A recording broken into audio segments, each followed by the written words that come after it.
Recording in progress.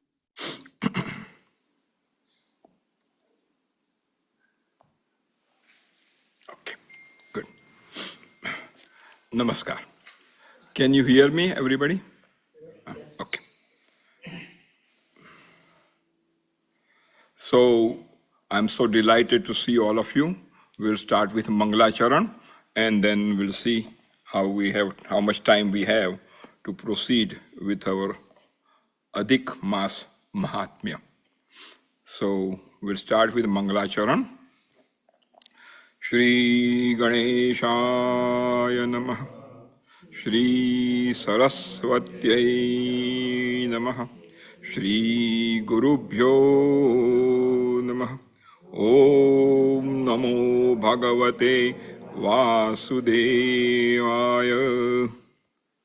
Satchidanandarupaya Vishvotpatyadihetave Tapatraya Vinashaya Shri Krishnaya Vayam Namaha. Vasudeva Sutam Devam Kamsachanuramardanam Devaki Paramanandam Krishnam Vande Jagadgurum. Krishnam Vande Jagadgurum. यहाँ हनुमान जी विराजे हुए हैं तो हम उनको भी प्रणाम करेंगे। मनोजवम मारुततुल्य वेगम जीतेन्द्रियं बुद्धिमतां वरिष्ठं वातात्मजं वानरयूथमुख्यं श्रीरामदूतं शिरसा नमामि। अब हम वेदव्यास जी को प्रणाम करेंगे। नमोस्तुते व्यास विशाल बुद्धे फुल्लारविन्दायत पत्र नेत्र येन त्वया भारत तैलपूर्णः प्रज्वालितो ज्ञानमयः प्रदीपः। अब मैं मेरे सदगुरु को परम पूज्य श्री डोंगरे जी महाराज को प्रणाम करूंगा और आप भी अपने अपने सदगुरुओं को प्रणाम कीजिएगा। सदगुरु देव की जय। तो तुलसीदास रामचरितमानस में कहते हैं, जिन्हकी रही भावना जैसी प्रभु मूरत देखी तिन जैसी। जैसी अपनी भावना हो वैसे हमको हमारे भगवान दिखते हैं, वैसे हमारे उत्सव दिखते हैं, वैसे हमारे पर्व दिखते हैं। जितनी भावना आप अंदर से बढ़ाएंगे उतना ही आपको उन उत्सवों में, उन पर्वों में भगवान के दर्शन में आनंद आता है। तो हम वैसे ही इतना भाव करके ये स्वाध्याय करेंगे। जब दशम स्कंद में गोपियां रात को 12 बजे शरद पूर्णिमा के दिन रास के लिए आती हैं तो भगवान उनका स्वागत करते हैं। तो वो स्वागत का श्लोक जो भगवान ने गोपियों को किया वो श्लोक है। हम सिर्फ पहले 3 शब्द ही पढ़ेंगे। स्वागतम वो महाभागा। ओ महान भाग्यशाली गोपियां, यहाँ लिखा नहीं लेकिन वो गोपियों को उद्देश्य कर रहे हैं। हे महाभाग्यशाली, आपका स्वागत है, ऐसा उन्होंने कहा। तो गोपियों को महाभागा कहा, तो मैं भी आपको महाभागा कह के ही बुलाता हूं। स्वागतम वो महाभागा। तो आप कहेंगे हमको क्यों महाभाग्यशाली कहते हैं? तो पहले तो हमको दुर्लभ मानव देह मिला है। हम सब 70 के ऊपर हैं, यानी कि भगवान ने हम पर बहुत कृपा किए। कई अनेक संकटों के बावजूद हम अभी भी जिंदा है। हमारी बुद्धि, मन, शक्ति सब काम कर रही है और हम अधिक मास में बैठे हैं। ऐसे तो मेरे ख्याल से यहाँ आनंद विहार में मेरे ख्याल से 250-300 लोग होंगे, ऐसा मुझे लगता है। लेकिन यहाँ चुने गिने सिलेक्टेड फ्यू, इंपॉर्टेंट फ्यू ऐसे महाभाग्यशाली बैठे हैं, क्योंकि जब हमारे पुण्य का उदय होता है तभी ही शब्द का बहुत अगत्य है, उस वक्त ही हम किसी भी सत्संग में और स्वाध्याय में जाते हैं। इतने सारे लोगों को हमने तो बुलावा भेजा था, सबको 2-2 बार भेजा है एवी चैट में, लेकिन आप देख रहे हैं कितने लोग। आप बहुत भाग्यशाली हैं। इसलिए नहीं कि मैं बोल रहा हूं और आप सुन रहे हैं, लेकिन आप सत्संग कर रहे हैं, अधिक मास में सत्संग कर रहे हैं। तो हम अधिक मास की बात करेंगे। तो अधिक मास को पुरुषोत्तम मास ऐसा भी कहते हैं, और अधिक मास को मल मास ऐसा भी कहते हैं, और अधिक मास को अधिक मास भी कहते हैं। तो हम उसके बारे में कुछ जानने की कोशिश करेंगे। तो अधिक मास हर वक्त कई दूसरे महीने में आता है, कभी कभी ज्येष्ठ में आता है, कभी कभी श्रावण में आता है, कभी कभी अश्विन मास में आता है। तो इस साल वो अधिक मास ज्येष्ठ महीने में आया है, तो इसको अधिक ज्येष्ठ मास कहते हैं। अधिक मास तो अधिक मास ही रहता है, लेकिन इस बार ज्येष्ठ मास में आया है। तो अब हम अधिक मास का महात्म्य के बारे में सोचेंगे। तो मैं जो भी कहूँगा आपको, वो मेरा कुछ नहीं है, जो वेदों में कहा है, जो श्रुति स्मृति पुराण और भगवत गीता में कहा है, उसको मैं दोहराऊंगा, उसमें से कुछ चुन चुन के लाऊंगा। तो अधिक मास का बड़ा विवेचन बृहद नारदीय पुराण में आया है। फिर से अधिक मास का ज्यादातर का अनेक पुराणों में है, हम उस पुराणों से लेके बात करेंगे, लेकिन बृहद नारदीय पुराण, इसमें अधिक मास का महात्म्य बहुत डिटेल में, बहुत विस्तार पूर्वक कहा गया है। तो हम उसका पहला श्लोक, मंगलाचरण का श्लोक पढ़ेंगे। श्री बृहद नारदीय पुराणम प्रथमोध्याय। और ये कहाँ हो रही है पुराण की कथा? तो ये नैमिषारण्य में हो रही है। हमारे अनेक यात्रा के स्थल है। 2 हफ्ते हमने अयोध्या का चिंतन किया। मुझे पता नहीं कितने लोग नैमिषारण्य में गए हैं। नैमिषारण्य लखनऊ के पास है। लखनऊ से मेरे ख्याल से 1 घंटे में आप कार से पहुंच सकते हैं। बड़ी प्यारी, बड़ी पवित्र और डिवाइन जगह है। कई कथाओं की उत्पत्ति और कई कथाओं को हम जो सुनते हैं वो नैमिषारण्य में हुई है। जैसे कि भागवत महापुराण, वो नैमिषारण्य में हुआ था। आपने कई ने लोगों ने सत्यनारायण की कथा की होगी, मेरे ख्याल से हर एक ने सत्यनारायण की कथा की है अपने घर पे। तो एकदा Naimisharanya, once upon a time in the Naimisharanya, Satyanarayan की कथा भी वहां हुई थी। तो अनेक पुराणों की कथा, ये पुराण की कथा भी नैमिषारण्य में हो रही है। नैमिषारण्य बहुत डिवाइन प्लेस है। जब देवताओं ने भगवान ब्रह्मा जी को पूछा कि हमको शांति चाहिए मन की, हमें ऐसी जगह बताए जहां जाकर हम सत्संग कर सके, स्वाध्याय कर सके, मेडिटेशन कर सके, तप कर सके और हमें अच्छा फल मिले, मन की शांति हो। तो उन्होंने एक चक्र भेजा और कहा इस चक्र के पीछे पीछे चलते रहो। जहां ये चक्र शांत हो जाएगा, घूमते घूमते जहां एक स्थल पर खड़ा रहेगा, उस चक्र पे, उस जगह पर आप स्वाध्याय कीजिए, सत्संग कीजिए, कथा कीजिए, यज्ञ आदि की करिए। और वो चक्र जहां रुका वो जगह है नैमिषारण्य। आइए पहले श्लोक का हम पारायण करेंगे।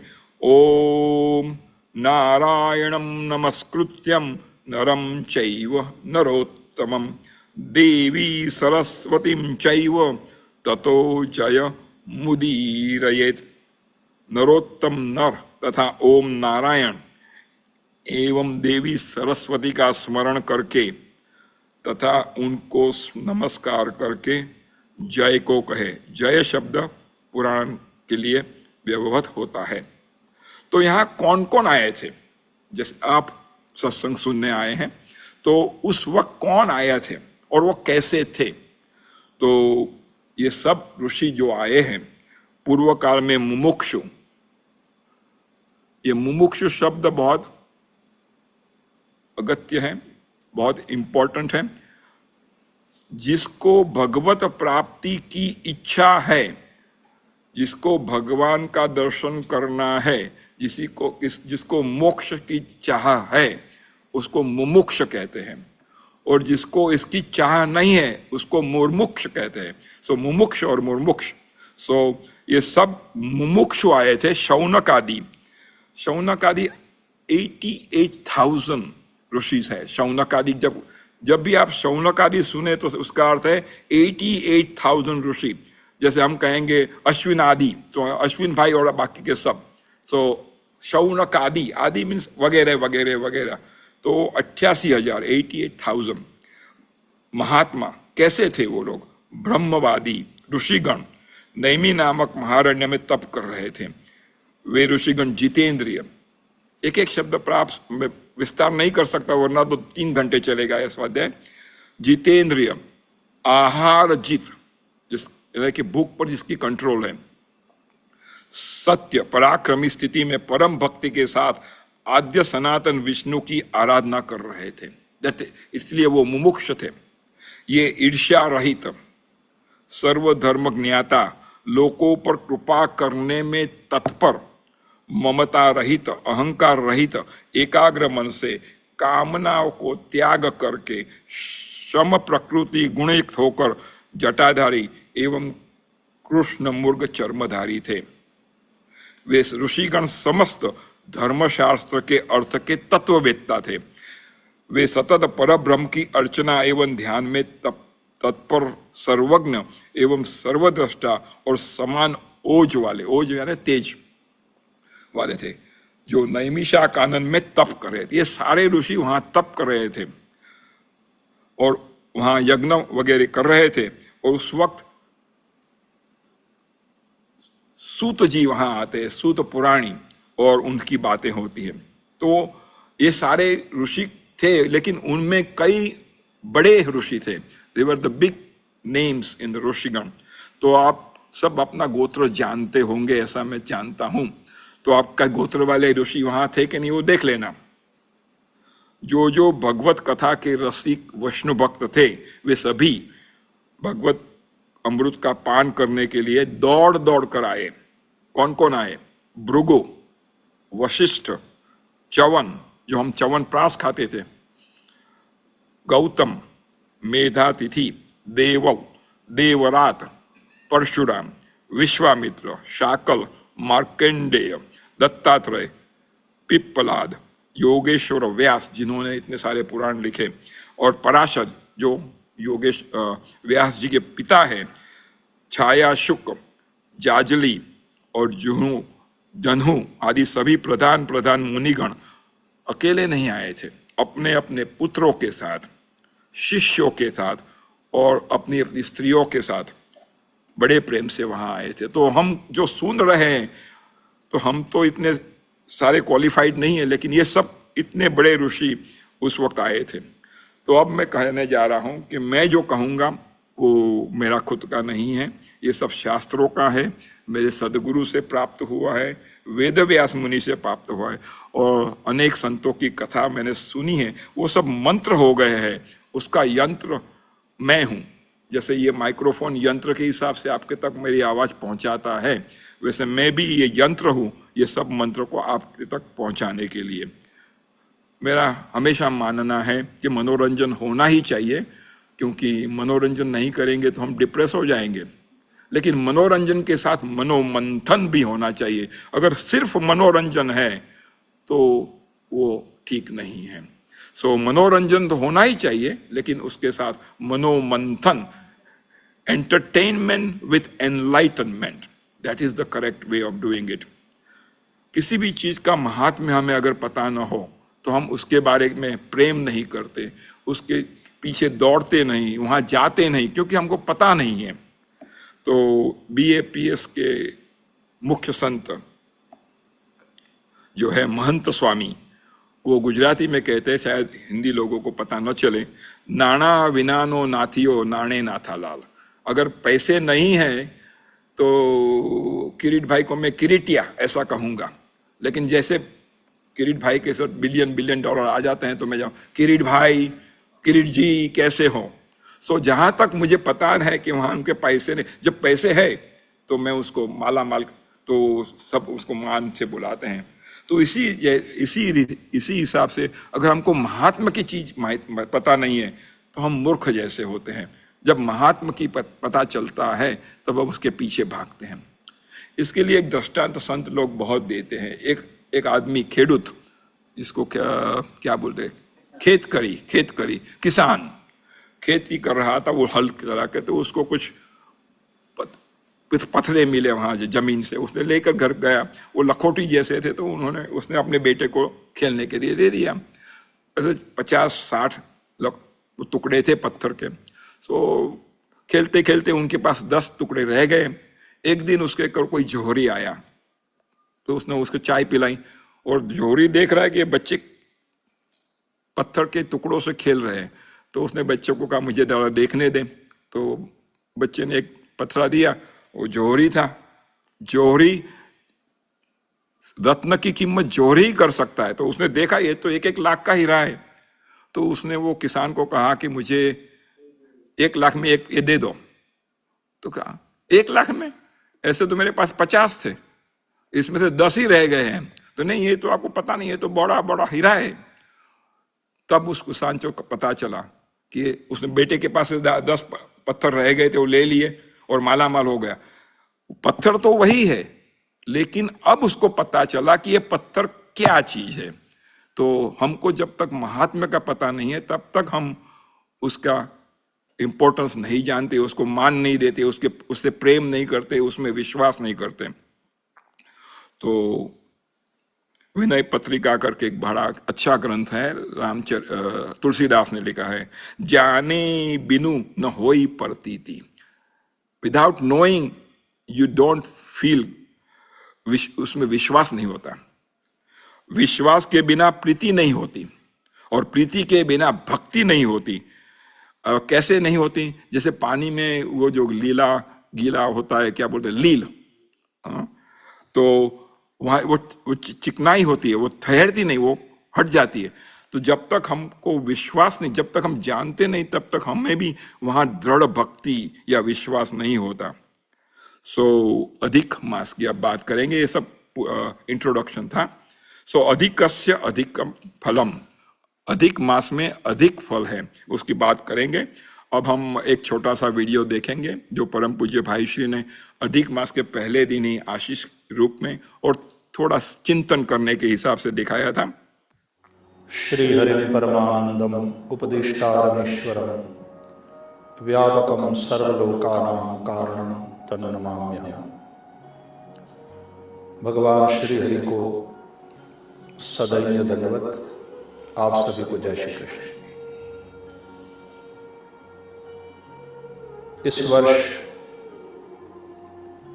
फिर से अधिक मास आ रहा है।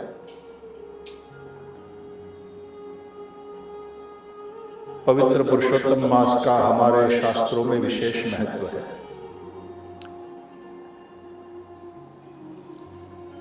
इसको मलमास भी कहते हैं। इस मास का कोई देवता नहीं था, पद्म पुराण में ऐसी कथा है। इसलिए यह मास भगवान विष्णु के भगवान नारायण के पास गया और भगवान नारायण ने कहा कि तेरा देवता मैं हूं। इसलिए इस मास के देवता भगवान विष्णु भगवान नारायण स्वयं हैं। इसलिए इसका विशेष महत्व बढ़ गया। पुराणों की कथा स्थान और समय का महत्व बताने के लिए अनेक प्रकार की कथा बतलाते हैं। जिस तरह दिवस में ब्राह्म मुहूर्त भगवान के भजन के लिए श्रेष्ठ माना गया है, संध्या समय भी भगवान के स्मरण के लिए, संध्या वंदन प्रार्थना के लिए श्रेष्ठ माना गया है। मंदिरों में आरती होती है, हम लोग प्रार्थना करते हैं। उसी प्रकार ग्रहण इत्यादि जो समय है उसका भी विशेष महत्व है। और संपूर्ण मास पवित्र पुरुषोत्तम मास का महत्व है। इसलिए इसको पुरुषोत्तम मास कहते हैं। नारायण स्वरूप है, इसलिए भगवान विष्णु की पूजा अर्चना और 17 मई से प्रारंभ हो रहा है। ये गर्मियों के दिन है। वैशाख मास को भी माधव मास कहते हैं। गर्मियों के दिनों में भगवान विष्णु को जल में रख करके भगवान की पूजा करना, शालिग्राम की पूजा करना, उसका विशेष महत्व है। पवित्र पुरुषोत्तम मास में भगवान विष्णु, भगवान नारायण की पूजा विष्णु सहस्त्र नाम स्तोत्र के द्वारा नामार्चन करते हुए सहस्त्र तुलसी दल समर्पित करना, तुलसी के पास या भगवान विष्णु के पास घृत का दिया जलाना आदि आदि बातों का विशेष महत्व है। अन्य समय में हम जो भी सत्कर्म करते हैं और जो फल मिलता है उससे कई गुना ज्यादा फल उस कार्य का पवित्र पुरुषोत्तम मास में बताया गया है। जैसे ग्रहण में किए गए पुण्य कार्य का, साधना का, जप का विशेष फल बताया गया है, उसी तरह से अधिकस्य अधिकम फलम, यह अधिक मास है, उसमें जो भी सत्कर्म किया जाता है, जप है, पाठ है, दान है, पूजा है, उसका अधिक फल बताया गया है। हम सभी इस पवित्र पुरुषोत्तम मास में जितना हो सके अपने नित्य नियम से कुछ अधिक इस अधिक मास में सत्कर्म करेंगे, करवाएंगे। जप इत्यादि स्वयं जितना ज्यादा करें उतना अच्छा है। दान इत्यादि हम करते रहें। पाठ इत्यादि विद्वान ब्राह्मण के द्वारा भी हम करवा सकते हैं। नित्य पूजा इत्यादि हम स्वयं भी कर सकते हैं और विद्वान ब्राह्मणों के द्वारा भी हम संपन्न कर सकते हैं। लेकिन पवित्र पुरुषोत्तम मास एक अवसर है, उसमें हम भगवान नारायण की आराधना में लगे। भगवान श्री हरि की कृपा आप सब पर बनी रहे, बरसती रहे, अधिक से अधिक होती रहे, ऐसे भगवान श्री हरि के चरणों में आप सबके लिए प्रार्थना। जय श्री कृष्ण। जय श्री कृष्ण। सो अधिकस्य अधिक फलम, तो हम अब अधिक मास का महात्म्य ज्यादा डिटेल में जाएंगे। तो जब हमको ये 4 अक्षर वाला हमारे आता है सेल सेल सेल, तो उस वक्त हम बहुत दौड़ते हैं, क्योंकि हमको चाहिए जितना भी हो सस्ता मिले। हमारा पैसे का हम ऑप्टिमाइजेशन करना चाहते हैं, तो सेल सेल सुनते ही हम जाते हैं। जितना परसेंट ज़्यादा है, कोई 20%, कोई 50%, 80% अगर 80% है तो बहुत अच्छा है, और उसमें एडिशनल होना चाहिए 80% प्लस एडिशनल 10%, एडिशनल 20%, वो तो अभी और भी अच्छा है। तो ये कृष्णा का सेल चल रहा है। अधिक मास पूर्णिमा प्रतिमा बेन ए अधिक मास से कृष्ण नो सेल छे। कृष्ण ने भी सेल रखा है। आप मेसी के सेल में तो जाते हैं, होम डिपो के सेल में जाते हैं, तो ये कृष्ण का सेल है। तो आप सब यहाँ आए हैं, तो कृष्ण बहुत दयालु है, तो उसने बहुत बड़ा सेल रखा है। ऐसा कहा जाता है कि कार्तिक मास में, जैसे हम अभी पूज्य भाई श्री ने कहा, स्थल और समय का महत्व है। 24 घंटे ऐसे ही है, लेकिन अमुक घंटों में किया हुआ तप ज्यादा फल देता है, अमुक जगह पर किया हुआ तप ज्यादा फल देता है। तो कार्तिक मास में जो सेल आता है, उसको जितना भी आप तप करे, पुण्य करे, वो 100 गुना हो जाता है। तो अश्विन भाई, अधिक मास में किया हुआ सेल कार्तिक मास से 1000 गुना है। That means 100 multiply by 1000, which is 100,000. So that is अधिक मास सेल। बट कृष्ण और भी दयालु हैं। वो कहते वो तो पुण्य का मल्टीप्लाई करेंगे, आपका गुड डीड का मल्टीप्लाई करेंगे, लेकिन मैं आपको और भी कुछ ज्यादा देना चाहता हूं। तो कृष्ण एडिशनल पुश ऐड करते हैं, जैसे बोनस, ये सारा ले जाओ और साथ में एक दूसरी चीज भी मुफ्त में मिलेगी, आपको आइसक्रीम मिलेगा वहां। सो सेल तो है ही, लेकिन वहां चाय भी मिलेगी, तो हम सब लालचू होते हैं तो जाते हैं। तो कृष्ण बोलते हैं हम भी तुमको पहचानते हैं, आप भी लालचू है, तो हमारे वहां भी लालच में आओगे। एक बार आओगे तो फिर प्यार करोगे, लेकिन पहला आओ तो सही। तो कृष्ण आगे कहते हैं, मैं मेरा मम सानिध्य दूंगा, मेरे सानिध्य में आ जाओगे। मैं मेरा आपको मेरा पुण्य तो दूंगा, फल तो दूंगा, लेकिन मेरा प्रेम दूंगा। सानिध्य मीन्स निकटनेस, करीब रहना। वैकुंठ धाम या तो गोलोक धाम, जिसकी आपको इच्छा हो, मैं वो दे सकता हूं। अब मेरे पास आओ तो सही, ऐसा वो कहते हैं। तो हरि अनंत, हरि कथा अनंता, ये बड़ी बड़ी पुराणों की बातें 1 घंटे में करना बहुत नामुमकिन है, लेकिन मैं प्रयत्न कर रहा हूं कि सागर को गागर में डालकर आपको दे दूं। तो हमारे कैलेंडर 2 कैलेंडर हैं, एक लूनर कैलेंडर और एक सोलर कैलेंडर। सूर्य के हिसाब से कैलेंडर चलता है या तो चंद्र के हिसाब से कैलेंडर चलता है। हमारा लूनर कैलेंडर है, हमारा जो कैलेंडर है वो लूनर, चंद्र के हिसाब से चलता है। तो लूनर कैलेंडर में 354 डेज होते हैं और सोलर कैलेंडर में 365. So somehow there is going to get discordant somehow, somewhere. So you have to adjust to this to make them in synchronized mode. So Adhik Maas or the extra lunar month, क्योंकि हमारा lunar calendar है, comes after every 32 months, 16 days and 8 ghadis. Our astrology is so accurate. So after 32 months, approximately we say every 3 years it comes, but it's not exactly every 3 years. It is 32 months, 16 days, and 8 ghadis. One ghadi is 24 minutes, so you can say how many ghadis. So this is a Vashishta Siddhanta. So कब आता है, मैंने अगर पहले भी कहा, कभी कभी चैत्र महीना में आता है, कभी अश्विन महीने में आता है, कभी कभी ज्येष्ठ महीने में आता है, और चैत्र से अश्विन तक वो अधिक मास आता है। इस वक्त ज्येष्ठ महीने में है। तो हमारे वहां 12 महीने हैं और 12 राशियां हैं, द सिंबल्स, राइट। तो हर महीने सूर्य एक राशि से दूसरी राशि में जाता है, उसको हम संक्रांति कहते हैं। फिर से, सूर्य हर महीने में एक राशि से दूसरी राशि में जाता है, उसको हम संक्रांति कहते हैं। हमको एक संक्रांति बहुत ज्यादा मालूम है और वो है मकर संक्रांति।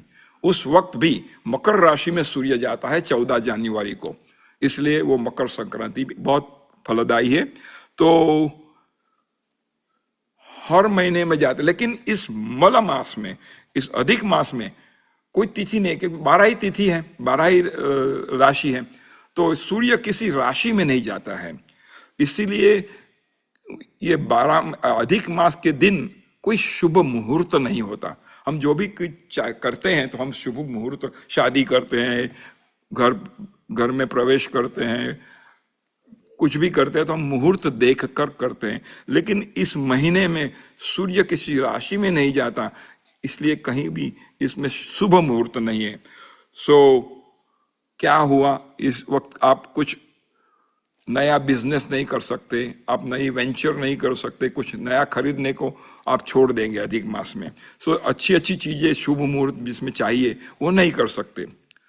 अब 12 महीने हैं, उस 12 महीने के हर महीने के अधिष्ठाता देव है, हर महीने का एक देव है। तो जब ये 13वां महीना, the 13th month came, Adhik Maas, nobody wanted to claim. The reason being, if you are going to come after every 3 years, that means the Devata gets fruits of that month. The Devata who is the Adhisthata Dev of that month, whatever things happen, he gets a little piece of it. But in Adhik Maas, there is no Shubha Muhurta. That means there is nothing going to be done. So no Devata wanted to claim Adhik Maas. So it was like without any Devata for that month. So since there is no Shubha Muhurta, there is no Devata attached to it, so people say, this is a Mala Maas. This is like a dirt, waste. In fact, Mala means feces. So it is a Mala Maas. So Mala Maas की जो देवी है, हर एक महीना के, सावन की देवी, भाद्रपद की देवी, तो ये Mala Maas की देवी को बहुत दुख हुआ, कोई उसको लेना नहीं चाहता। वो तो ठीक है, लेकिन सब उसको मल करके तुच्छता से या तो धिक्कार करके उसको यहाँ से हट जाओ, यहाँ से हट जाओ. So अधिक मास Devi started crying. What should I do? So then she said, let me go to Sharanam of Vishnu Bhagwan. जैसे उन्होंने अभी कहा, तो वो विष्णु भगवान के पास गई. उसने रोते हुए अपनी कहानी सुनाई. आप मुझे दया करके कुछ बताइए, कैसे कर सकती हूँ, क्या कर सकती हूँ जिससे लोग मेरा तिरस्कार न करें, doesn't downplay me, etc. etc. तो विष्णु भगवान ने कहा, ऐसा करते हैं, हम गोलोक धाम में जाते हैं, वहाँ कृष्ण है. मैं कृष्ण से विनती करूंगा कि वो कुछ आपकी मदद करेंगे. सो विष्णु भगवान एंड अधिक मास की देवी दोनों गए ना. गोलोक धाम में आनंद ही आनंद होता है, बिकॉज भगवान सत चित और आनंद है. वहां कभी कोई रोता नहीं, वहां कोई बूढ़ा होता नहीं, वहां किसी को दुख होता नहीं, बिकॉज गोलोक धाम में आनंद ही आनंद है. तो जब कृष्ण को मिलने विष्णु भगवान गए तो उन्होंने विष्णु भगवान का स्वागत किया, कैसे हो वगैरह वगैरह. उसके पीछे अधिक मास खड़ी थी, वो रो रही थी क्योंकि अभी उसका प्रॉब्लम तो सॉल्व नहीं हुआ. तो कृष्ण ने कहा, विष्णु भगवान ये क्या हो रहा है, यहाँ तो कोई रोता नहीं, धोता नहीं, कोई बूढ़ा नहीं होता, कोई मरता नहीं, सब आनंद ही आनंद है, यहाँ रोने की कैसी आवाज. तो कि मेरे पीछे अधिक मास की देवी आई है, उसका प्रॉब्लम ये है. सो कृष्ण ने कहा, ठीक है, ऐसा करते हैं, मैं तुमसे शादी कर लेता हूं. वैसे तो कृष्ण के 16,108 रानियां हैं, सो एक और सही. तो उन्होंने कहा, मैं आपसे शादी कर लेता हूं. तो आप किसी से भी शादी करें तो उसका शब्द आपका हो जाता है. जैसे सुशीला बेन अश्विन भाई से साथ शादी की तो उसका नाम सुशीला अश्विन शाह ऐसा हुआ. तो उस अश्विन भाई का नाम मिला, अश्विन भाई की कीर्ति मिली, अश्विन भाई की प्रॉपर्टी मिली, अश्विन भाई के रिलेटिव सब उसको मिले क्योंकि उन्होंने अश्विन भाई से शादी की.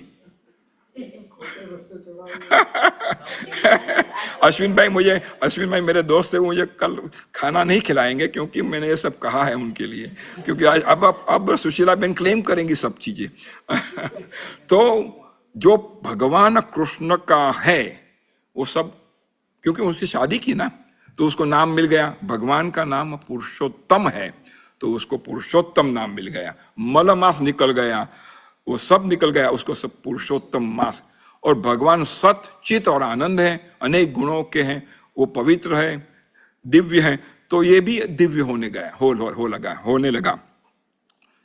अब सब लोग पुरुषोत्तम मास के पीछे बढ़ गए क्योंकि यहां कृष्ण ने कहा, इस मास में जो भी पुण्य काम करेंगे उसको मैं अधिक, मैंने जो सेल बताया था, अधिक फल मिलेगा. तो अब पुरुषोत्तम मास का महत्व बढ़ गया. हम किससे शादी करते हैं, हम किससे संबंध रखते हैं हर रोज की जिंदगी में, ये तो कथा है. लेकिन मैं किसके साथ घूमता हूं, मैं किसके साथ बैठता हूं, मैं किसके साथ चलता हूं, मैं किसके साथ खाता हूं.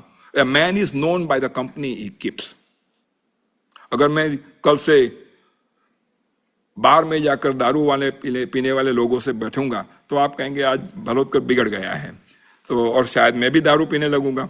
तो हम किसके साथ बैठते हैं, हम किसको सुनते हैं, किसके साथ खाते हैं, किसके साथ चलने जाते हैं, किसके साथ मीटिंग में जाते हैं, कहाँ जाते हैं, बहुत अगत्य है. सो अब तो इसका विवाह और शादी हो गई तो अब उसका महत्व बढ़ गया. सो भगवान कृष्ण गीता में कहते हैं, कालोस्मि, मैं काल हूं, आई एम द टाइम. सो अगर भगवान आनंद स्वरूप है तो काल भी आनंद स्वरूप होना चाहिए. तो हम पर सब दुख क्यों पड़ते हैं, इतने सारे लोगों को क्यों दुख होते हैं. तो भगवान गीता में कहते हैं, हम 3 प्रकार के कर्म करते हैं, एक सत्कर्म, एक विकर्म और एक अकर्म. फिर से हम जो भी करते हैं उसको हम 3 कैटेगरी में बांट सकते हैं. या तो हम सत्कर्म करते हैं, या तो हम विकर्म करते हैं, या तो अकर्म करते हैं. सत्कर्म तो हम सब जानते हैं, सात्विक कर्म, दान देना, किसी को मदद करना, किसी बच्चे को खिलाना, किसी को ज्ञान देना, ये सब सात्विक कर्म है. तो सात्विक कर्म के फल पुण्य होते हैं।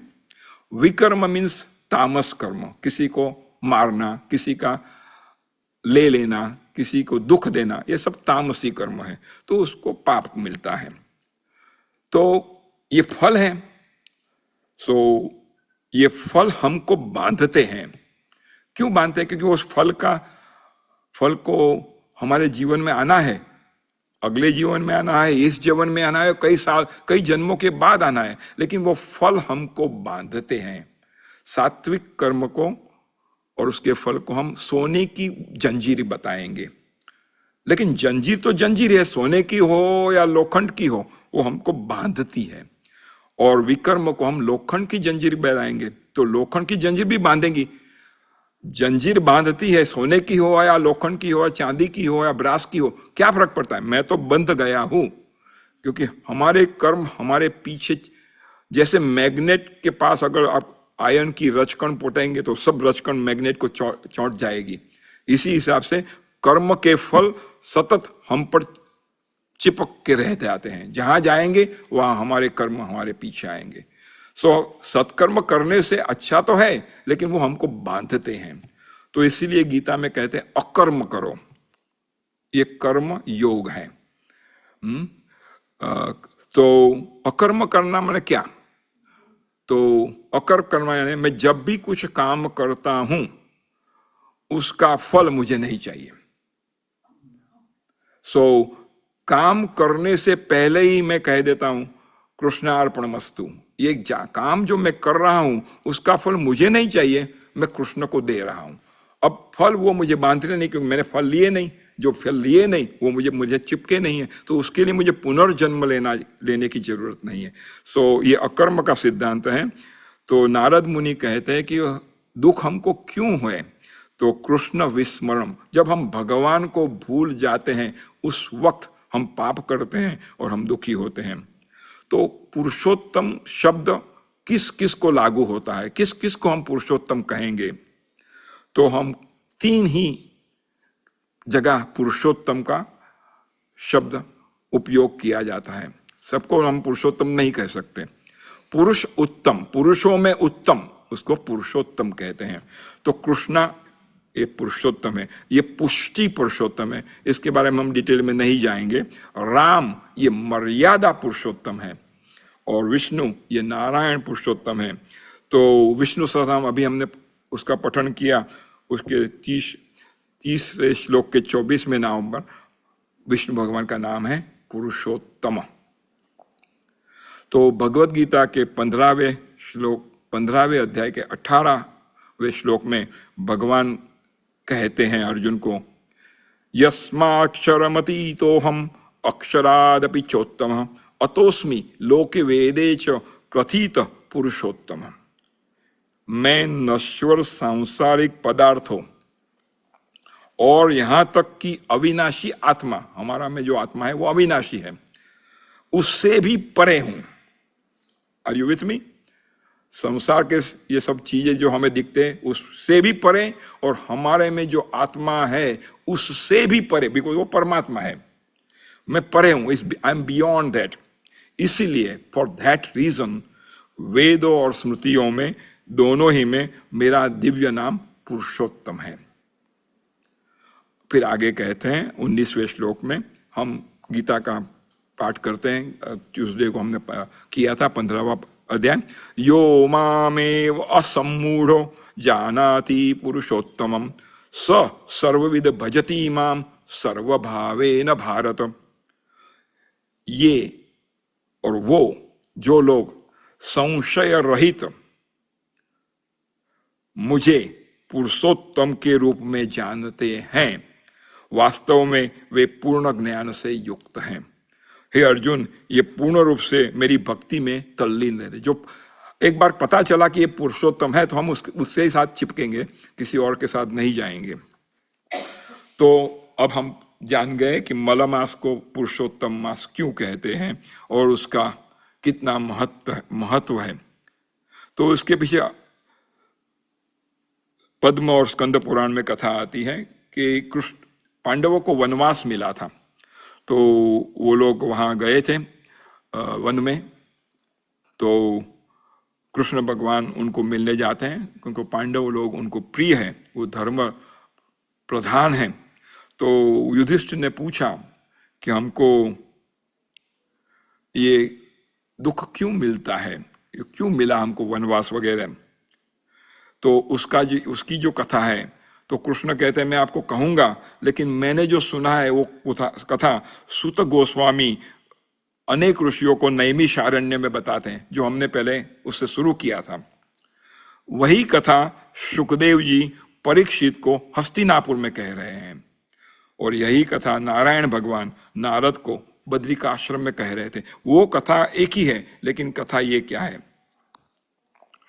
तो कृष्ण कहते हैं कि एक बार एक तपस्वी ब्राह्मण था, उसका नाम मेधवी था। उसकी पुत्री मेधावती ऐसी उसकी पुत्री थी। वो अति दिखने में बहुत सुंदर थी और उसकी शादी नहीं हुई थी, उसका विवाह नहीं हुआ था। तो मेधावी ऋषि सोच रहे थे, लेकिन कुछ हो नहीं रहा था। इतने में उनके आश्रम में दुर्वासा मुनि आए, और दुर्वासा मुनि का अनादर इस मेधावती ने किया। तो दुर्वासा ऋषि ने उसको श्राप दिया। तो उस श्राप के निवारण के लिए उसने अधिक मास का व्रत रखा और नामापराध, कभी हम ऋषियों को अपमान करते हैं, देवों को अपमान करते हैं, शास्त्रों का अपमान करते हैं, तो उसको नामापराध कहते हैं। हर एक अपराध की हमारे शास्त्रों में प्रायश्चित की विधि है। फिर से, अगर आप ब्राह्मण को मार डालते हैं, उसके प्रायश्चित की विधि है। अगर आप झूठ बोलते हैं, उसकी विधि है, उसके लिए कुछ कर्म कर सकते हैं। लेकिन नामापराध का कोई विधि नहीं है कि उसमें से कैसे मुक्त हो। तो सिर्फ भगवान ही उसको अपराध को माफ कर सकते हैं। तो उसने अधिक मास का व्रत किया, तो शिव जी ने वरदान दिया। तो शिव जी प्रसन्न हो गए, शिव जी का तप किया था। तो मेधावती को शिव जी ने कहा आपको क्या चाहिए, मैं जो चाहिए वो आपको दे दूंगा। तो उसने कहा मुझे बहुत सुंदर पति चाहिए देखने में। तो अभी शिव जी तथास्तु कहे उसके पहले बोला मुझे बहुत वीर पति चाहिए। अभी तथास्तु कहे उसके पहले उसने कहा मुझे बहुत ज्ञान वाला पति चाहिए, मुझे बहुत धर्म वाला पति चाहिए। ऐसे 5 बार उसने कहा मुझे ये पति चाहिए, ये पति। तो शंकर भगवान ने उसको रोका, वेट ए मिनट, आपने 5 पति तो ऑलरेडी मांग लिए हैं, अब कितने चाहिए आपको? मैं बहरा नहीं हूं, मैंने अभी तथास्तु कहा उसके पहले आप पति मांग रहे हैं। तो मेधावती को 5 पति हो गए, और वो द्रौपदी, वही द्रौपदी इस हिसाब से आई थी। तो उसकी और भी कथा है, नरसिंह अवतार। हम नरसिंह अवतार, अभी नरसिंह जयंती गई। सो ब्रह्मा जी ने हिरण्यकश्यप को वरदान दिया। उसने मांगा, कई चीजें मांगी, दिन में न मरो, रात में न मरो, घर में न मरो, बाहर न मरो, आकाश में न मरो, भूमि पर न मरो, नख से शस्त्र न मरो, अस्त्र से न मरो। उस वक्त इसने और एक भी मांग लिया था, 12 महीने में किसी भी महीने में मैं न मरूं, ऐसा उसने मांग लिया था।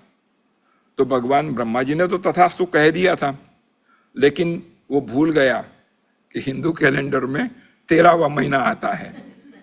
सो नरसिंह अवतार ये अधिक मास में हुआ था। सो ये अधिक मास का और भी महत्व है। नहुषा करके आदमी ने बड़ा व्रत किया, बड़ा अधिक व्रत का अधिक मास का पालन किया, तो उसको इंद्र पद मिला। और कार्तिवीर्य नाम का एक राजा था, उसने बहुत तप किया अधिक मास में, तो उसको सहस्त्र बाजु अर्जुन ऐसा व्रत, ऐसा उसको सहस्त्र बाजु मीन्स जिसके भुजाओं में 1000, जैसे मेरी भुजा में एक इतना जोर है, तो 1000 भुजा में जितना जोर है उतना जोर उसकी बाहु में था, इसलिए उसको सहस्त्र बाहु ऐसा कहा गया। तो एक बार वो एक सरोवर में नहा रहा था, सहस्त्र बाहु। तो आपको सरोवर में नहाते हैं तो आप पानी उछलता है वगैरह, तो उसके किनारे पर रावण कुछ कर रहा था। तो रावण को गुस्सा आया कि मैं यहाँ हूँ और मेरा आदर न करते हुए पानी में नहा रहा है और आवाज कर रहा है, मुझे डिस्टर्ब हो रहा है। तो वो रावण वहां गया कि मैं, पता है मैं कौन हूँ?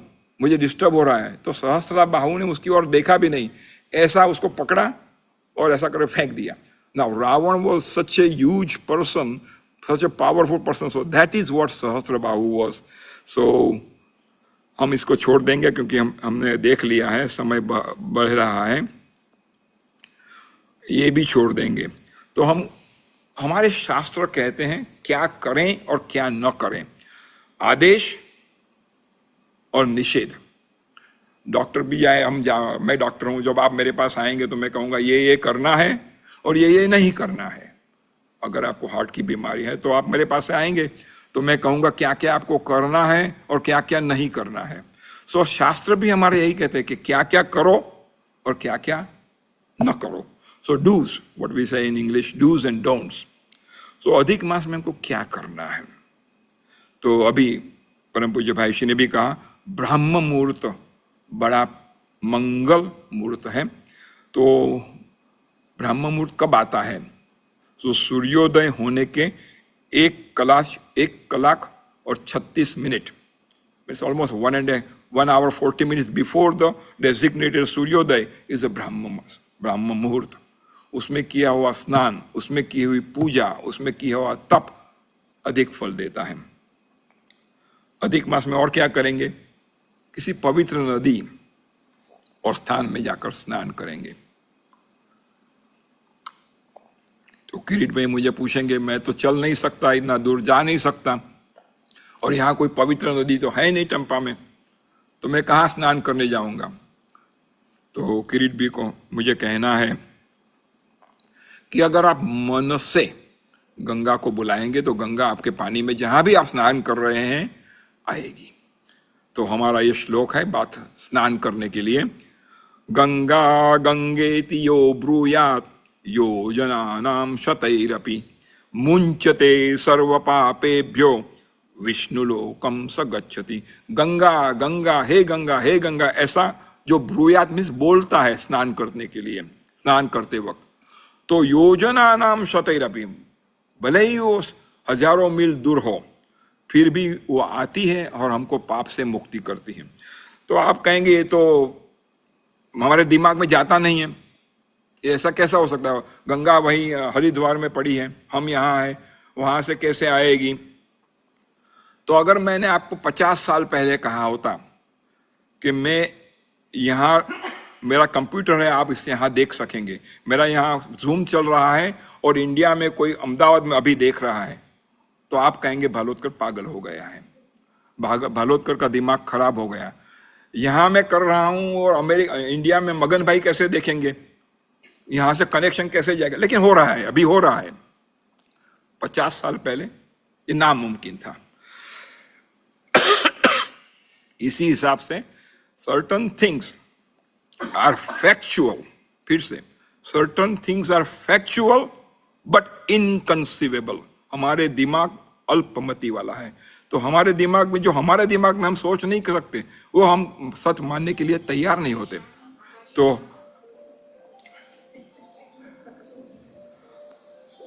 दूसरा एक श्लोक है, तो ये दोनों श्लोक हम हर रोज करें, अधिक मास में ही क्यों करेंगे?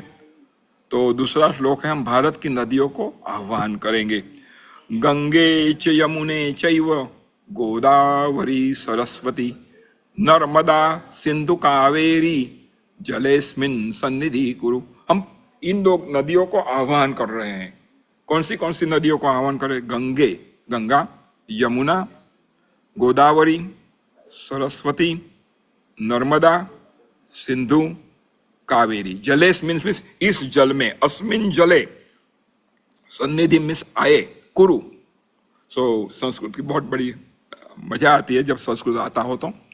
सो ये श्लोक भी हम अधिक मास में तो करेंगे ही, लेकिन हर रोज कर सकते हैं। इसमें कुछ समय तो जाता नहीं आपका, आपको कोई खर्च तो होता नहीं, लेकिन खर्च कहूंगा क्या, खर्च करना है $2, तो आप कहेंगे नहीं भी छोड़ दो, इसमें कुछ खर्च तो है नहीं किरीट भाई, तो करेंगे। लेकिन इससे भी आगे भागवत में आता है, मैं वो आपको बताता हूं। तो ये पवित्र नदियां हैं भारत की 44 नदीज, उसमें हम स्नान हर रोज करेंगे। ऑफकोर्स वहां तो जा नहीं सकते, हम सब बूढ़े हो गए हैं, तो मन से जा सकते हैं। अभी मैं यहाँ बैठा हूँ और मन से मैं अलास्का में जा सकता हूँ, 1 सेकंड में जा सकता हूँ। यहाँ बैठा हूँ, मैं बड़ौदा में जा सकता हूँ, 1 सेकंड में जा सकता हूँ। मैं नहीं, सुशीला बेन भी जा सकती है। जा सकती है आप? हाँ, जा सकती है। ऐसे तो उनको आर्थराइटिस है, सब है, लेकिन जा सकती है मन 1 सेकंड में। तो हम मन से कहीं भी जा सकते हैं, तो हमको मन से स्नान कराए। और हमारे शास्त्र में मन का बहुत महत्व है। अगर हाथ से करें और मन वहां नहीं है तो उसका कोई काम नहीं है। हम कहाँ है? जहां हमारा मन है वहां मैं हूं। तो भागवत में ऐसा कहा है, ये 44 नदीज, ये भागवत के 5वें स्कंध में है। ये सिर्फ नाम पढ़ने से ही आपको पवित्र कर देती है। वहां स्नान करने की भी जरूरत नहीं है, सिर्फ पढ़ने से, इनका नाम पढ़ने से। तो मैं आपके लिए पढ़ूंगा ताकि आपको इसका फल आज मिल जाए। आप इसका फोटो पढ़ सकते हैं। सो हम वो 44 नदीज का नाम लेंगे। चंद्रवसा, ताम्रपर्णिम, अवटोदा, ऋतमाला, वैहायसी, कावेरी, वेणी, पयस्विनी, शर्करावर्ता, तुंगभद्रा, कृष्णा, वेण्या, भीमरथी, गोदावरी, निर्विंध्या, पयोष्णी, तापी, रेवा, सुरसा, नर्मदा, चर्मण्वती, सिंधुरंध, शोणश्च, नदौ, महानदी, वेदस्मृति, ऋषिकुल्या, त्रिसामा, कौशिकी, मंदाकिनी, यमुना, सरस्वती, दस्वधृति, गोमती, सरयू, रोधस्वती, सप्तवती, सुषोमा, शतद्रु और चंद्रभागा। तो इसका सिर्फ स्मरण करने से भी आपको उसका फल मिलता है, ऐसा भागवत कहते हैं। तो आप कहेंगे ये तो ठीक है, वो तो कहते रहते हैं, हमें क्या। एक बात आप दिमाग में थोड़ रूप से रख लीजिए, हमारे ऋषि कभी गलत कहते नहीं। उनको कोई कॉन्फ्लिक्ट ऑफ इंटरेस्ट नहीं है। There is no conflict of interest. और अब तक मैंने जो जो सुना है वो सब आज नहीं तो कल सच दिखाई दे रहा है। इस वक्त हमारी बुद्धि में नहीं उतर रहा है, वो ठीक है, लेकिन ये सत्य कथा है। और अगर हम हमारे ऋषियों में विश्वास और श्रद्धा नहीं करेंगे तो उनको तो कुछ बिगड़ता नहीं है, उनका क्या जाता है, वो तो पहुंचे हुए, हमको हानि होती है। तो इसके साथ एक और भी मैं ऐड करता हूं, 7 मोक्ष सिटीज और क्या बोलते स्थल, पवित्र स्थल है, उसका भी आप स्मरण करें। अयोध्या, मथुरा, माया, काशी, कांची, अवंतिका, पुरी, द्वारावती चैव सप्तैते मोक्षदायिका। ये 7 नगरी मोक्ष देने वाली है। तो ये भी हम पढ़ें। अब हम पीछे जाएंगे क्योंकि मैं भूलना नहीं चाहा। और एक चीज करनी है डूज में, ब्रह्मचर्य पालन। सो मन से, वचन से और कर्म से, तीनों से हमको ब्रह्मचर्य पालन करना है और उपवास करना है। हमारी शक्ति के मुजब उपवास करना है। उपवास माने खाने में थोड़ा कंट्रोल करना है, लेकिन खाना ही उपवास नहीं है। अगर मैं एक ही बार खाता हूं तो है, अच्छा है, वो उपवास है, लेकिन उपवास वहां खत्म नहीं होना चाहिए। उपवास माने उप माने पास, नियम, वास माने रहना। हमको सतत इन 30 दिन, और ऐसे तो जब भी हम उपवास करते, जैन लोग तो बहुत उपवास करते हैं, तो उस वक्त नहीं खाना है, वो भी है, लेकिन उसके साथ हमको सतत भगवान के करीब, शास्त्रों के करीब, धर्म के करीब, संतों के करीब रहना है। उसको ही सच्चा उपवास माना गया है। तो हमको उपवास भी करना है। आगे चलते हैं। सत्संग करना है, जो हम अभी कर रहे हैं। सत्संग, सत माने इटर्नल ट्रूथ। तो इटर्नल ट्रूथ क्या है? परमात्मा इटर्नल ट्रूथ है, हमारे शास्त्र इटर्नल ट्रूथ है, उसकी कथा इटर्नल है, संतों का इटर्नल है। तो संतों का, शास्त्रों का, भगवान की लीला का, भगवान के गुणों का सत्संग, वही सत्संग है। वैष्णव और शास्त्रों से हम मिले, हम पठन करें और श्रवण करें। जगन्नाथ अष्टकम जिसको आता है, नंद नंदन स्तोत्र और चौराष्टकम स्तोत्र और ब्रह्मास्तुति जो भागवत में दशम स्कंध में आती है, उसका हम पठन और श्रवण करें। श्री जगन्नाथ अष्टकम आदि शंकराचार्य ने लिखा है और उसकी लास्ट लाइन पढ़ेंगे। जगन्नाथ स्वामी नयन पथगामी भवतु में। हे जगन्नाथ स्वामी, मेरा जो रास्ता है वो आपके रास्ते से जुड़ जाए और मेरा रास्ता आपका रास्ता है, वही मेरा रास्ता हो, वो आदि शंकराचार्य कहते हैं। फिर क्या करेंगे? भागवत का पठन करेंगे। भागवत जी आपके घर में हो ऐसा मैं आपको कहता हूं। श्रवण करें दशम स्कंद का, स्तोत्रों का पठन करें, गीता का 15 अध्याय जिसको पुरुषोत्तम अध्याय कहते हैं, उसका हर रोज पठन करना है। सिर्फ ट्यूसडे को यहाँ आते उस दिन नहीं, विष्णु सहस्त्रनाम का भी हर रोज पठन करना है। सिर्फ यहाँ गुरुवार को आते उस दिन नहीं, हर रोज करना है। तो आज हम एक श्लोक की विष्णु सहस्त्रनाम करें। अगर आप सारा विष्णु सहस्त्रनाम नहीं कर सकते तो ये एक श्लोक करके भी आपको विष्णु सहस्त्रनाम का फल मिल सकता है। तो हम उसका पठन करेंगे। नमस्तवंताय सहस्त्रमूर्तये सहस्रपादाक्षि शिरोरुभावे सहस्रनाम्ने पुरुषाय शाश्वते सहस्रकोटि युगधारिणे नमः। अर्जुन पूछते हैं कृष्ण को कि कलयुग का आदमी बहुत आलसू होगा। हम तो कहते हैं हम बहुत काम कर रहे हैं, सारा दिन हमको 1 मिनट तक नहीं मिलता। बोले कि हम आलसू है। क्यों? कि राम नाम का लेने में आलसू है, बाकी की सब चीजें करने में हम उत्सुक हैं। तो आलसू होगा, इसकी मति मंद होगी और इसका आयुष्य कम होगा। तो इस हर रोज विष्णु सहस्त्रनाम करेगा कैसे? तो कृष्ण कहते ठीक है, अगर हर रोज का टाइम नहीं मिलता तो इतना श्लोक करने से भी ये फल मिलेगा। सो ये कृष्ण ने दिया हुआ फल है। हम तुलसी पूजन करें, कृष्ण को अर्पण करें, सात्विक आहार खाएं, यानी कि जो हमारे शास्त्रों में कहा है, दान दीप करें, दीप दान करें, अन्न दान करें, भक्ति दान करें, गौ दान करें, धन दान करें और मंदिर में जाकर सेवा और सफाई करें। तो हमारा मन भी मंदिर है। तो वहां जाकर अगर आप अयप्पा मंदिर में जाएंगे या हिंदू टेम्पल में जाए या जैन टेम्पल में जाकर अपनी सेवा करें, वो तो अच्छा ही है, करना ही चाहिए। लेकिन हमारा मन भी मंदिर है, हम उसको भी साफ करें और उसको साफ रखें, क्योंकि निर्मल मन में ही भगवान आते हैं। रामचरितमानस में भगवान निर्मल मन सोही मोहे भावा, जिसका मन निर्मल है वो मुझे अच्छा लगता है, मैं उसके घर जाता हूं। तो हम हमारे मन मंदिर को भी साफ करें। हमारी भक्ति निष्काम, निरपेक्ष, अहैतुकी, अप्रतिहता। अप्रतिहता मीन्स उत्तरोत्तर बढ़ती होनी चाहिए। हमको इंद्रियों के सुख में संतोष नहीं होता है। अगर मैं 2 गुलाब जामुन खाऊंगा तो मुझे 4 चाहिए, 1 दिन खाऊंगा तो महीने में 2 बार हो तो अच्छा है। So I am always more desirous to fulfil my desires of my इंद्रियास।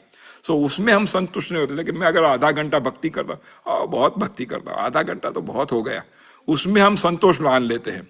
उसमें असंतोष मानना है। और हमारी भक्ति तीव्रतम होनी चाहिए, मीन्स उत्तरोत्तर उसकी बढ़ती होनी चाहिए। अधिक मास में अगर आप 2 माला करते हैं भगवान की तो 3 माला करो और उसको फिर कंटिन्यू करो।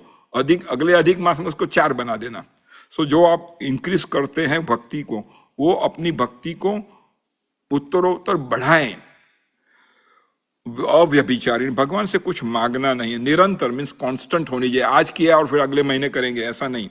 और अनन्य हो, भगवान के सिवा किसी और की भक्ति नहीं करना है और उस भगवान के पास से कुछ मांगना नहीं है। तो ईश्वर की भक्ति सिर्फ और सिर्फ ईश्वर और ईश्वर प्राप्ति के लिए ही होनी चाहिए। तो हमारी भक्ति, ये तो हमने जप बधारो, मैंने कहा कीर्तन करो, तो ये कीर्तन मैं नहीं सुनाऊंगा क्योंकि 12-13 हो गई है। अभी मुझे कुछ कहना है। ये भी जाने दीजिए, ये भी जाने दीजिए, ये भी जाने दीजिए। डोंट्स, क्या क्या करना है वो हमने कहा। तो शास्त्र हमको क्या कह रहे हैं कि क्या क्या नहीं करना है। जैसे अब आप मेरे पास आएंगे तो मैं कहूंगा कि आपको लिपिटोर लेना है कोलेस्ट्रॉल के लिए, और क्या क्या नहीं खाना है, क्या क्या नहीं करना है वो भी कहूँगा। स्मोकिंग करते हो तो स्मोकिंग मत करो। सो क्या नहीं करना है, मैंने अगले इस पर कहा था। अपराध नहीं करना है, नामापराध, धामापराध, शास्त्र अपराध। अगर हम किसी शास्त्र की निंदा करते हैं, किसी भगवान की निंदा करते हैं, किसी संत की निंदा करते हैं तो वो अपराध है। और गाय का अपराध नहीं करना है, संतों और वैष्णवों का अपराध नहीं करना है। डोंट डू संसार चिंतन। हम सारी बात बार बार क्या हो रहा है दुनिया में हमारे जानने से कोई फर्क पड़ता नहीं है। हमको सब चीजों की पता होना चाहिए ऐसा हम मानते हैं। हम कोई मायना नहीं रखते, हम कुछ बदल नहीं सकते, लेकिन हमको सब चीजों की शास्त्रों की माहिती पता ना हो तो हमको उसका दुख नहीं है। लेकिन इसने क्या कहा, उसने क्या कहा, वो कहाँ गया, ये क्या है, कौन सी मीटिंग चल रही है, कौन सा किसका घर है, किसने क्या किया, हमको ये फालतू चीजों में ज्यादा इंटरेस्ट है। संसार का चिंतन उसको कम कर देना चाहिए। क्रोध और हिंसा नहीं करनी चाहिए। इस मंथ में लग्न, गृह प्रवेश, नया धंधा वगैरह नहीं करना है। मुंडन, परसों ही मुझे प्रतिभा बहन पूछ रही थी कि आप चोटी बनाने वाले हैं या क्या। तो अभी तो मैं केश का कट नहीं कर सकता क्योंकि इस महीने में मुंडन करने की परमिशन नहीं है, तो मैं चोटी बनाऊंगा शायद। तो शिखा, yes yes. Okay, Tulsi ji की वंदना करना है। अगर आपके पास तुलसी नहीं है तो कहीं से ले आइए। हम लैंडस्केप कमेटी के चेयरपर्सन बैठे हैं यहाँ, तो हम कहेंगे लैंडस्केप कमेटी को कि हम सब तुलसी का भी वहाँ लगाने का आयोजन कीजिए। इतने सारे फूल तो हैं लेकिन तुलसी भी हो सकती है, तो हम तुलसी जी की हमको दररोज ये तुलसी जी की प्रार्थना करनी है। तुलसी श्री सखी शिवे पापहारिणी पुण्यदे, नमस्ते नारदनुते नमो नारायण प्रिय। तुलसी के पास बैठकर अगर आप विष्णु सहस्रनाम करते हैं, उसके पास बैठकर अगर आप घी का दिया करते हैं, चिंतन करते हैं, माला करते हैं, तो उसका अनेक विध फल मिलता है। तो सात्विक आहार मैंने कह दिया, वो भी सब हो गया। ये गीता का 15 वर्ष, ठीक है। अब मेरे ख्याल से ये जब है वो सब आपको दिखाने के लिए है, लेकिन बहुत सारे स्रोत रहे, सो यहाँ हम खत्म कर देंगे क्योंकि 12 और 16 हो गई है। मैंने 2 मिनट ज्यादा ली क्योंकि लास्ट टाइम मैंने 2 मिनट आपको दी थी एक्स्ट्रा, वो 2 मिनट मैं वापस खींच लेता हूँ। सो 12-17 हो गई। सो जय श्री कृष्ण, थैंक यू।